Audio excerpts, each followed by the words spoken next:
los reformadores que, según muchos, después del apóstol San Pablo, ha sido uno de los teólogos más brillantes, de los pensadores más brillantes que ha tenido el cristianismo. Estoy hablando del francés Juan Calvino. Era un apasionado de la verdad del Evangelio, y muchas veces esa pasión que él sentía lo volvía a los ojos de muchos como un hombre duro, como un hombre de un carácter inflexible. Lo que él anhelaba simplemente era que la verdad saliera a la luz. Y este hombre, era inevitable que su mensaje no produjera un debate, pero este debate surgía por su celo, repito, de combatir el error, y levantaba reacciones diversas entre los que lo escuchaban. Miren, apóstoles como Calvino, pero apóstoles de verdad, son los que se necesitan el día de hoy. Gente como él, que defienda, que combate el error, que combate el abuso, que denuncie la manipulación, aunque esto les traiga impopularidad, como a Juan Calvino. Me gusta mucho la posición de Paul Washer. ¿Saben quién es Paul Washer? Es uno de los predicadores actuales, a mi juicio, más bíblicos que hay. Y él es calvinista. Sin embargo, él dice que prefiere estar con un arminiano como John Wesley u otros y haber sido amigo de él, que con un calvinista que cree que es salvo y no es salvo. O sea, me gusta esa posición a mí, ¿sí? Juan Calvino dijo esto: nadie está libre de malas interpretaciones, aún el más erudito. Y a él le pasó, fíjense. Por ejemplo, él fue el que rescató una doctrina que se conoce como la doctrina de la predestinación. Y él aseguró que Dios predestina a unos para el infierno y a otros para el cielo. Entonces, los que sabían que estaban con Dios decían: no, pues a mí ya Dios me predestinó, y aquel lo predestinó para el infierno, y no, pero yo quiero estar con Dios. Pero ya te predestinó para el infierno. Entonces, no, ese es un concepto de la predestinación erróneo, porque Dios no predestina a nadie. Dios predestina, escúcheme bien, Dios predestina a todos conforme a su omnisciencia. ¿Qué es esto? Al conocimiento previo que Dios tiene de todos, de todas las cosas. A Jeremías lo conoció antes de nacer, dijo. ¿Quiere decir que existía antes Jeremías? No. O Isaías, no. Pero Dios, en su conocimiento, antes de nacer tú, en su presciencia, conocimiento previo de las cosas futuras que todavía no vienen, en esa omnisciencia, Él, aunque tú no habías nacido, ya te conocía. Él ya sabía que tú le ibas a recibir.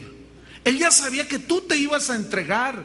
Y en base a eso que Él ya conocía, te trazó un camino y un destino. Es esa doctrina de la predestinación. Posteriormente, teólogos que vino más revelación corrigieron la doctrina. Él mismo, fíjense, pero noten cómo dijo: todos estamos expuestos.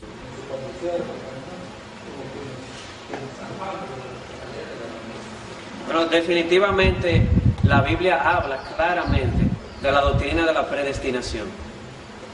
Dios escoge los que han de salvarse, y no es injusticia.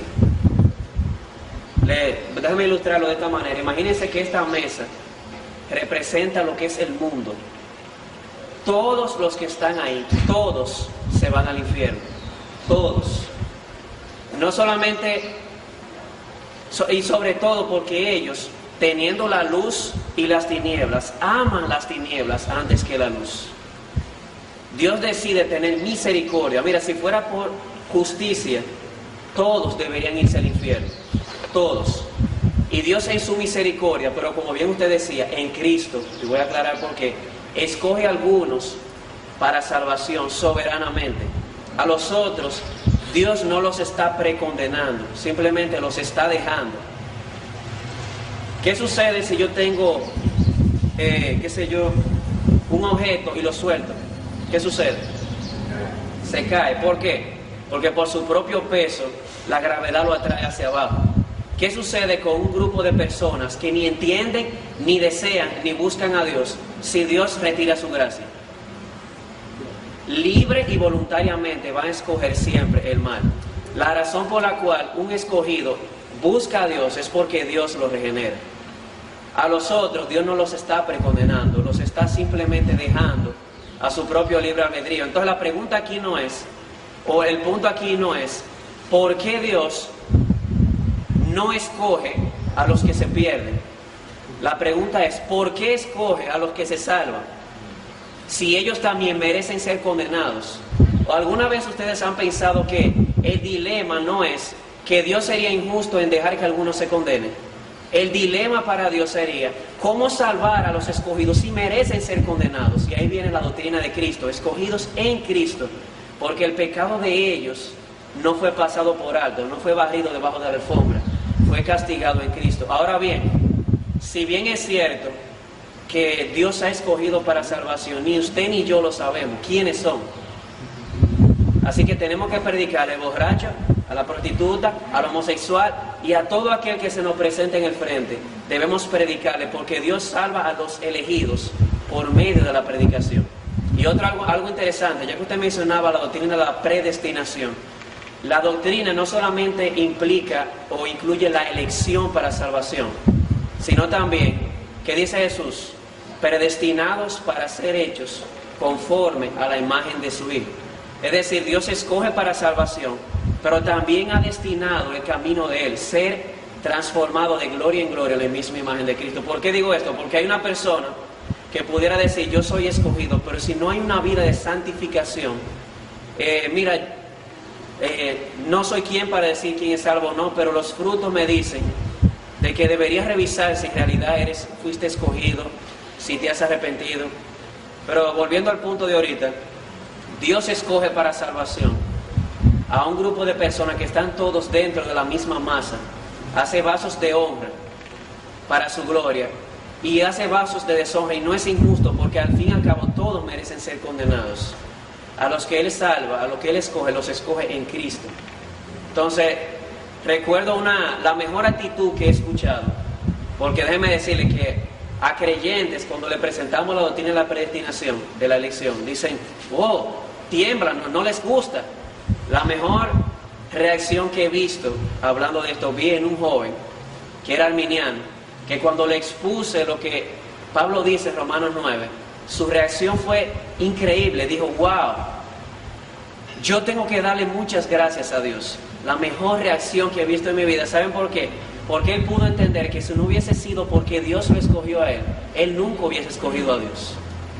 Mira, algo para los pastores muy importante. Si los hermanos en la iglesia, o si tú andas hablando, no, este es predestinado, este no es, soy predestinado, no soy predestinado, entonces las prédicas en la iglesia son malas. Eso nunca sucede en mi iglesia, nunca. Mira, estoy ahí rogando con lágrimas que la gente se arrepienta. Si no se arrepienten, es su culpa. No tiene nada que ver con Dios. Hay que mantener un balance. Retomo, versículo 10. Pero esto no es todo. Aun cuando los dos hijos de Rebeca eran de nuestro antepasado Isaac, hablando de Jacob y de Esaú, dice, Dios eligió solo a uno de ellos para formar su pueblo, antes de nacer. Y aquí es donde los calvinistas dicen, mira, aquí fue una elección soberana.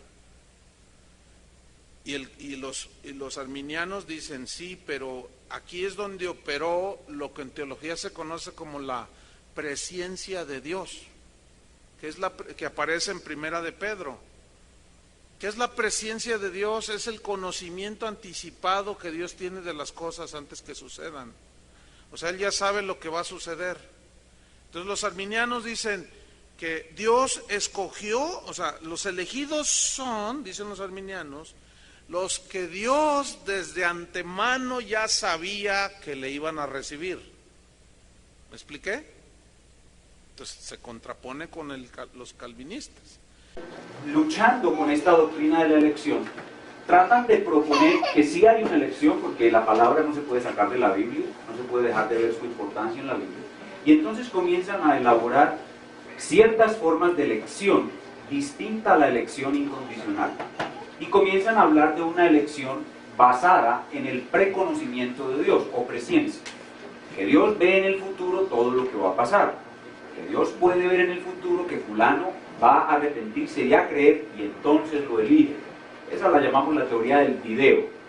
Es como si Dios tuviera un DVD celestial y pone el video de este hermano y lo deja rodar y ve que cuando tiene 17 años se va a convertir. Entonces apunten ese en el libro de la vida.